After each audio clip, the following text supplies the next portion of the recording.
Hi, Paul Gilliam, Clinton Township Supervisor. I am here today with one of our newest trustees, but certainly not somebody who's new to the township, but newly elected Clinton Township Trustee Bruce Wade. Hi, thanks for having me, Paul. Bruce, appreciate you coming on with us. So we've been on the board now, we took office in November, so we've got about 5 months. Overall thoughts?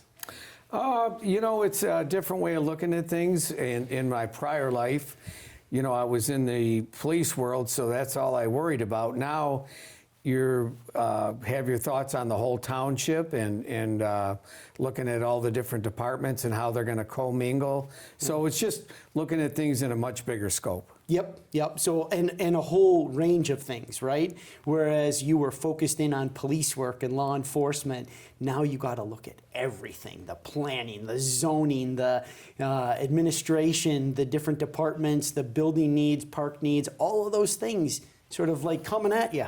Yeah, that's true. One thing that is consistent, though, I think, is people want to be heard. And as much as somebody would call the police station because there was an abandoned car in their street for 2 weeks, it's the same thing here. Somebody is concerned about maybe something going on in their neighborhood or maybe an ordinance violation. And most times when you talk to people and you come to some resolution, they feel much better about it. But people do want their few minutes to talk with you and just air how they feel about their community. Yep. So my sort of approach to this has always been, I know that people aren't always going to agree with me, but what I want them to walk away with is the feeling that, one, that I care about what's going on here. I want them to walk away knowing that the position I take is well reasoned, whether they agree with it or not, and that we're balancing the needs of an entire community when we're making decisions. Right. I'm going to tell you what my dad told me when I was a kid. Okay. He said, what's popular is not always right, and what's right is not always popular. And if you look at it that way, sums it up. The world will come a little easier to you because obviously every decision that we as a board make, you've got a certain group of people who are not going to be happy about it. Yep. But you have to do what you know is right in your heart and what your past experience tells you. And if you do that, I think you'll find a good way. So, all right. So let's talk about a career in law enforcement. How many years? I was there almost 38 years. 38 years, culminating in chief. Yes. You've had a lot of long career, a lot of experiences dealing with people. I think that's probably helped you in this, right? Oh, tremendously. And, I started as a dispatcher. And it's kind of ironic because people are calling you probably at their worst moments. Yes. Something's happening in their home or down the street or maybe an accident. You talk to people at their worst moment and you try to calm them down.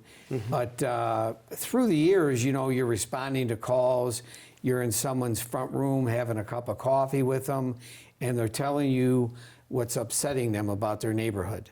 Yeah. And so I think all of that really kind of gave me an experience.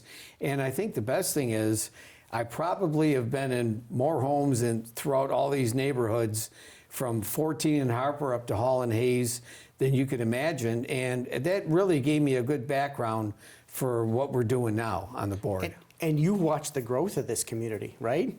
Over 38 years. So what I like to tell people is we are currently transitioning from being an outer ring suburb to an inner ring suburb, when the growth was just coming to us. And now we have to go out and fight for it, right? And to do economic redevelopment and fill our vacant strip malls and all of these things. Redevelopment is harder than economic development. Sure. So. And it's kind of funny. if you've ever been to the Wildflower Cafe at 19 of Garfield, I was all there go when it there. was the Pioneer. Well, right? the owner of that would tell you the reason why they called it the Pioneer, because nobody wanted to drive that far out to no man's land at 19 of Garfield. I always wondered why the name changed. And it was kind of funny how that came to be, because, as you know, Garfield was a 2-lane road. Yep. Hall Road was a 2-lane road. And I mean, you look at that now, everybody says, you know, how Hall Road is just consumed with traffic. I So, avoid it as much as I possibly can. It's incredible. Yeah, Whole road is like, you can spend 20 minutes in a turnaround. yeah. So, Yeah. all right, well, there's a lot we could talk about Yes. roads, but we didn't want to talk about that today. Today, we're here to talk about emergency communication, which is something that you know a lot about, because as police officers, first responders, you guys train for this, right? Right. You need to make sure, like, is there anything more important than communication in a crisis? Well, you look at major events that have happened, and we always learn from the past. Yep. If you, and this was studied over and over again, the number one problem we had on 9/11 was communication. There were people standing across the street from each other, both holding police radios that couldn't talk to each other. So the government really did a mass overhaul of communications. Part of that is, as you know, and we talked about this after we both were elected this last November, and we both felt the same way about really being able to reach people in a very timely manner about incidents that may be transpiring, and as what they call them is unexpected events. Yep. We need to have a way that we can reach people in real time to, you know, have them avoid a hazard, or have them maybe be able to avoid a bad situation that's in progress. So getting these things out there with communication really is vital. So there's the internal component of it, which is what the police and fire departments train for, right? You Yes. need to make sure that, you know, everybody's sort of doing their assigned role. Everybody knows what they're doing. Everybody's, you know, performing that function. But then the external communication is when we have to reach out to the public. Sure. And say, hey, this is what's going on. This is what we need from folks, either stay out of the area or shelter in place or all of those things. And so we had a longtime emergency manager. We've recently switched that service over to the county. So the county provides emergency services for almost all of the communities within Macomb County. Warren has their own department, and we had our own department. We've now switched over to the county to partner with them, because we know that disasters don't sort of limit themselves to municipal lines, right? Right. So I think that's a move that makes sense, right? Plus, Yeah. we get professional people that were trained on this, and they have a whole team of people, and we already contract with the county for dispatch. So we're already familiar with some of the lines of communication that happen there. Right? Sure. It really made perfect sense for us to jump into that agreement with them, because, as you said, that's all they do. Yep. And they train for it. They have the personnel in place. And as you were saying, municipalities cross lines. When there's a disaster or something major that happens, it's going to start in Clinton Township or Sterling Heights and cross over the border. Yep. And it's important that everybody is on the same page with that, and having that same group of people facilitating the event that's taking place just makes it 10 times better. Yep. Okay. So let's talk about how we reach the public. So we have a director of communication services, right? Yes. But we want to make sure that there's a role that everybody's playing, and then everybody is assigned to their role to get this message out to the public, and we have mediums for doing so. There's social media, there's the media that's going to come to us, like television media, that's going to be airing emergency reports and things like that. But also the Nixle system. Yes. And you're very familiar. As a former police officer, you used to have access and throw some updates to that system. Right. when we initially started Nixle many years ago, the representative of the company came out here, and what he described Nixle was for an unexpected event. In other words, something where we have to reach people immediately. And the first time we used it, I'll never forget this, there was a water main break on Garfield. I think it was around 17.5 Mile Road. It was 6:30, 7 o'clock in the morning. It was freezing out. So obviously that water is coming out and it's freezing. So anybody driving down that street before we were able to get the proper resources there is really a very dangerous situation. Black ice, right? Black ice. You can't even see it. Plus, you have to remember, Garfield in that area is just loaded with schools, school buses. So it's really important for us to be able to get a real-time message out to your phone and say, hey, choose another route, take the back roads or the ancillary roads to get to your destination. Do not go down Garfield.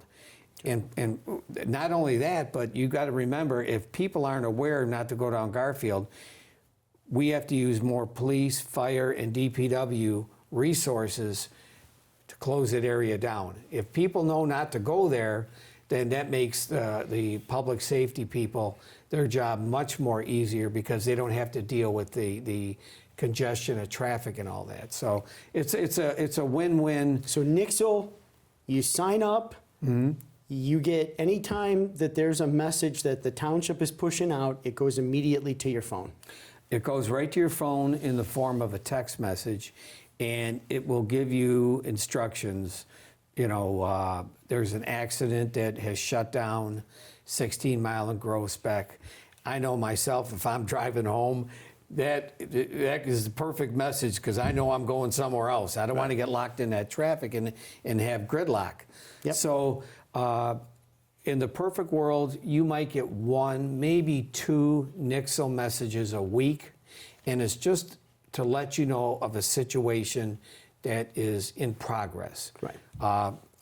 One we had, and you and I talked about this, was a few weeks back. It was a shooting at a hospital in Troy, and unfortunately, the suspect, who was armed, was headed to Macomb Township, just on the other side of Hall Road from here. Now, if you live in that neighborhood or you live in somewhere close to that, I'd want to know about that. Right. So those are the type of things that we're going to be putting out there, and it's just for your safety and to just kind of keep everybody on the same page. Right. Right. So different levels, though, right? Yes. So severe weather events, dangerous situation, dangerous person, but then there's also sort of the minor things like stuff that wasn't anticipated, like a road closure. So that's just an alert rather than an emergency communication. Yes. Right? So we created a policy for this, and you were one of the driving forces on it to say, let's get fire chief, police chief, media people, at township administration, and let's come up with a policy for making sure that we get these things out Yes. to the public. We locked everybody in a room, and we all kind of had our wish list of what we thought was important. And the other issues that we put out there, I'll call them on our secondary advisories, like Facebook or Nextdoor. Those are a couple sites where our director here will put information out. You know, on Tuesday, we're going to have the fireworks at the township offices. If you don't want to get in the middle of that roundabout or traffic congestion, stay out of the area. Yep. It's just a heads up. You know, Cass and Groesbeck, there's going to be some road repair for 3 days. So these are things that don't need to go out immediately, but it's giving you a heads up. If you're going to be traveling through that area, you might want to pick another route. So I remember back in the day, WWJ or WJR, the traffic report, like on the 20-minute mark or something like that, or 20 before the hour or after the hour. Now this is like, we have the ability to do real-time communication. And so that's what we're focused in on, right? Yes, and the other part of that too is it's accurate information. Yep. Because you know yourself, 20 people can see something and you get 20 versions of what's going on. Right. So it's best that you get a message right from our officials here. So you know it's coming from a reliable source. Yes, Right. and it's accurate. And the other thing I tell people who ask me about Nixle, I tell them, there may be a time, this may be the only way we can communicate with you and give you instructions as to what to do. Right.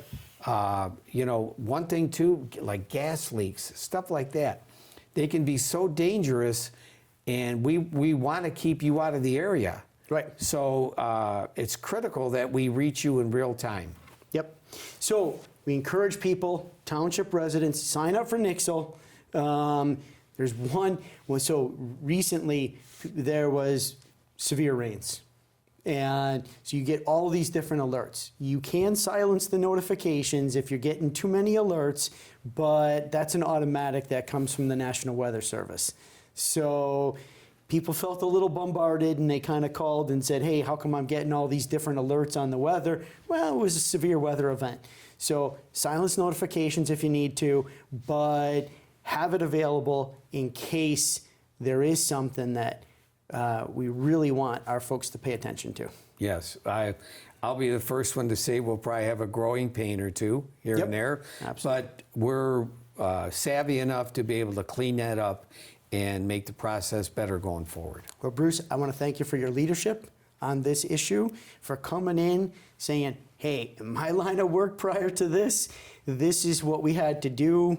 We need to make sure that we're communicating with everybody on what we're asking our community to do. Well, I want to thank you too, because when we first talked about that, you did provide the resources and kind of pulled everybody together. And like I said, we all locked ourselves in a room and Yep. and really hammered this out. So I want to thank you for facilitating that and making it happen so quickly. Well, much Really, more to come, right? We much got a more lot to of- come. We got a lot of issues to work on. Yeah, we do. Okay. It's all right. fun, though. We'll get Bruce, through I it. appreciate the chance to work with you. Thank and, you. for Supervisor Spotlight, emergency communications, we encourage people to sign up for Nixle. Instructions are on the screen. And thanks for tuning in. Supervisor Spotlight, Paul Gillaham with Bruce Wade, keeping our community safe.